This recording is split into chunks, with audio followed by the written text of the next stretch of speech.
네, 구사구 초대석 시간입니다. 요즘 연말 모임에 나가면 지난 1년 동안 몸 불편한 건 없었는지, 그동안 건강했는지 참 안부 인사로 많이 묻게 되잖아요. 이 날이 갈수록 건강에 대한 관심이 더 높아지고 있습니다. 자, 그래서 오늘은 건강하게 오래 사는 비법에 대해서 들어보는 시간을 준비했습니다. 오늘 그 세 번째 시간이죠. 자, 99세까지 팔팔하게 사는 건강 비법 이야기. 자, 오늘 도움 말씀을 위해서 현직 약사이자 부산 문화여성 포럼을 이끌고 계시는 김명신 회장님 오늘도 자리해 주셨습니다. 회장님 어서 오십시오. 네, 안녕하세요. 네, 안녕하세요. 반갑습니다. 네, 반갑습니다. 네, 저희들이 지난 시간에 이 음식으로 채우기에는 부족한 영양소는 황산화제로 보충을 좀 해줘야 된다. 예. 자, 이런 얘기를 했었는데, 자, 우선 이 황산화제에 대한 얘기를 좀 간략하게 해주시고 좀 시작을 할까요? 네. 네네. 네. 우리 항산화제란 쉽게 이야기하면 바깥에 쇠가 산소에 오래 접해 놔두면 녹이 슬듯이 네네. 음식물도 밖에 놔두면 산소에 의해서 변하죠. 네. 이것과 똑같은 원리예요. 우리 몸도 나이가 들면은 산화돼요. 모든 장기가 노화되고 녹슬게 되죠. 네. 우리가 잘 모르고 계실 겁니다만은 연세가 드시면은 다 키 줄죠. 네, 줄죠. 근데 네. 장기의 크기는 얼마만큼 줄까요? 아, 장기도 줄어드나요? 네. 아. 간의 크기가 젊었을 때는 예. 보통 젊은 사람들은 거의 3kg에 육박해요. 아. 그런데 나이가 들면 거의 반이 줄어들어요. 1.5kg 예, 정도로. 예.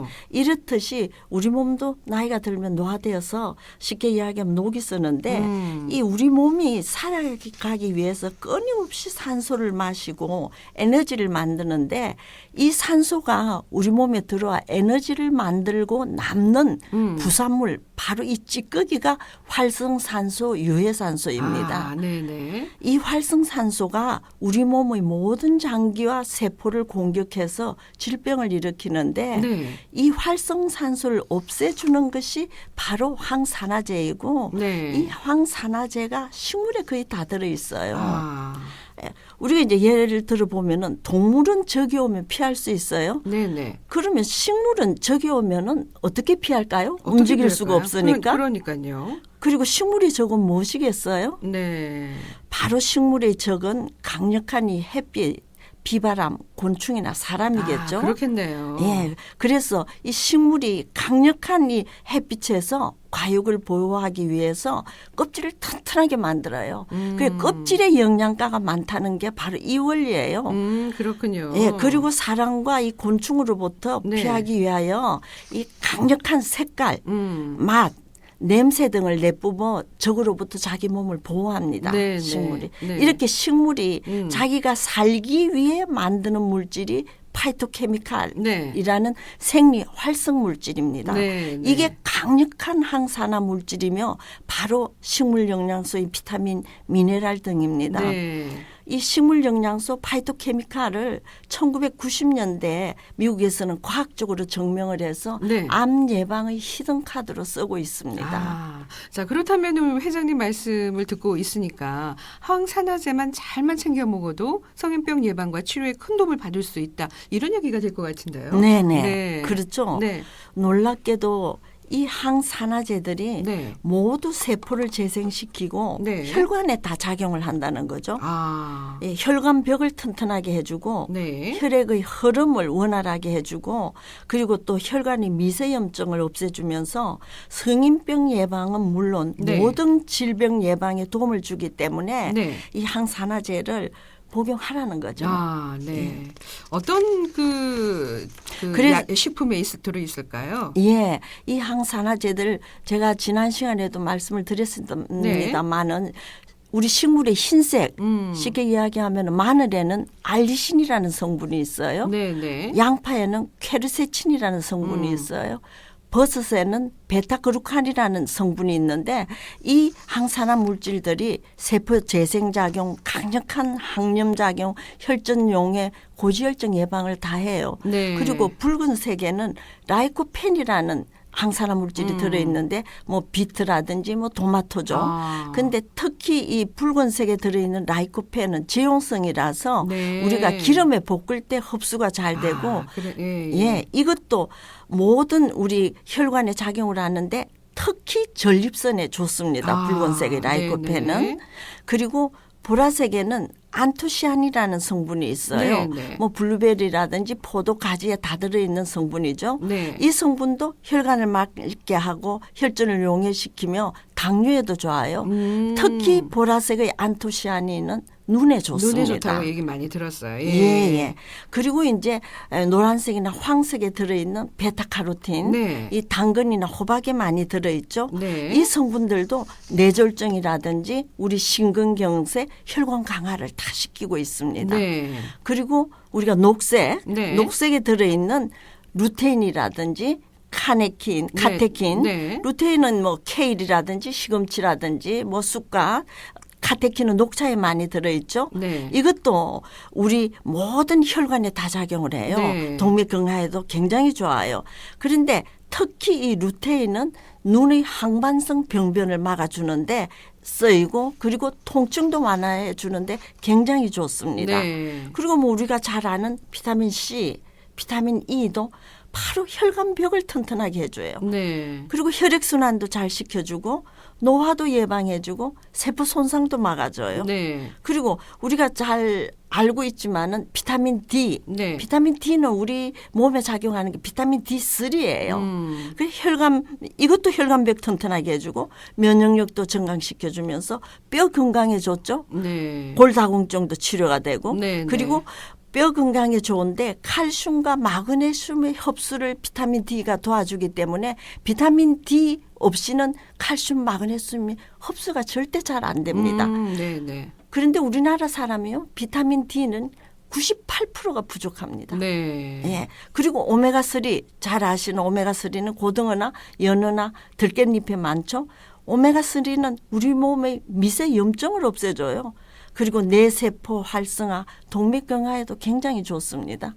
그런데 오메가3는 EPA, DHA 함량이 500ml 이상인 것을 꼭 드셔야 됩니다. 네. 그리고 우리가 잘 아는 검은색, 네. 이건 무틴, 후코이단인데 주로 해조류에 많죠. 미역이라든지 다시마라든지 파래. 이것도 혈액순환, 점막을 튼튼하게 하죠. 그리고 뭐 식물이 냄새, 피톤치드는 잘 아시고 계시죠. 네, 소나무나 침입수에서 이 내뿜는 피톤치드는 가히 항암 치료제라 해도 과언이 아닙니다. 자, 그러면은 이 비타민을 어떻게 섭취하는 것이 좋은지 좀 말씀을 해주시죠. 근데 사람은 비타민을 합성을 못 합니다. 네, 그렇죠. 예, 우리가 외부에서 섭취해야 돼요. 네.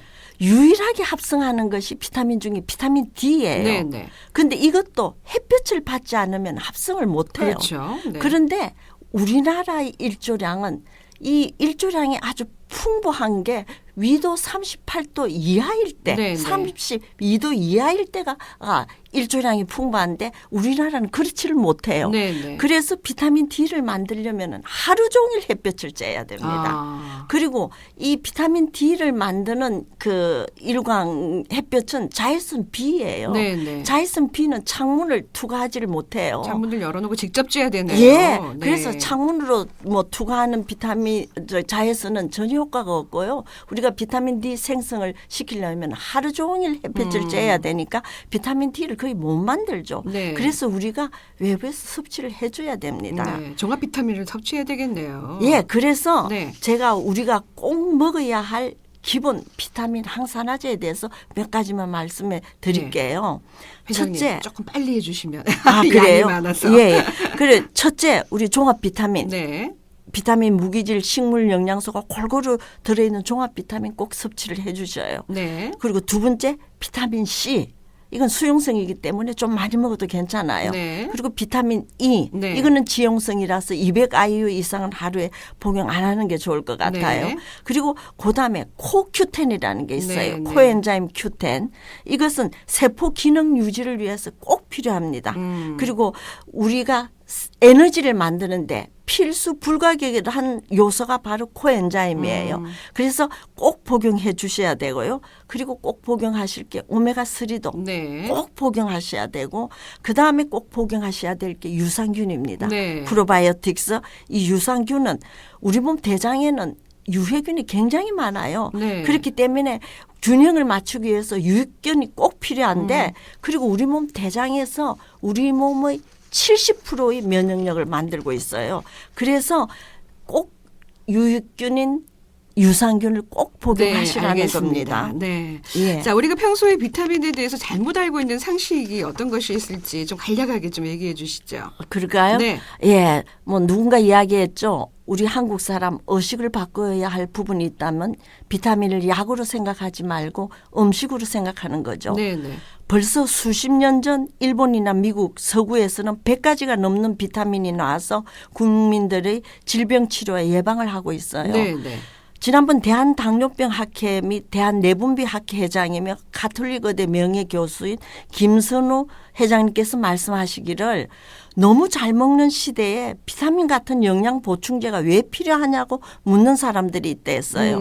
하지만 너무 잘 먹어서 생기는 고혈압, 당뇨병, 고지혈증은 평생 약을 먹는 경우가 많은데 이 약을 오래 먹으면은 영양 결핍이 생기기 때문에 네. 비타민을 챙겨 먹지 않으면 안 된다고 강조했습니다. 네네. 이 약을 오래 먹으면은 약 성분이 체내에서 영양소의 합성을 막거나 배출시키기 때문에 네. 꼭 비타민을 복용해야 되는데 여러분들 아스피린을 오래 복용하는 분들 비타민 C 결핍이 일어나요. 네. 꼭 비타민 C 첨가해서 복용을 해 주시고요. 그리고 고지혈증 약을 오래 복용하시는 분들은 코엔자임 Q10이 꼭 부족이 옵니다. 네, 네. 그래서 필수적으로 복용해 주셔야 되고요.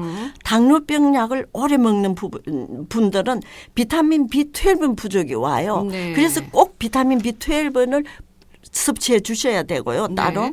고혈압 약을 오래 먹는 분은 비타민 B1 아연 부족이 와요. 네. 그래서 이거 필수적으로 이분들은 비타민을 복용하셔야 됩니다. 예. 이건 명심하시고 알겠습니다. 복용하셔야 돼요. 네.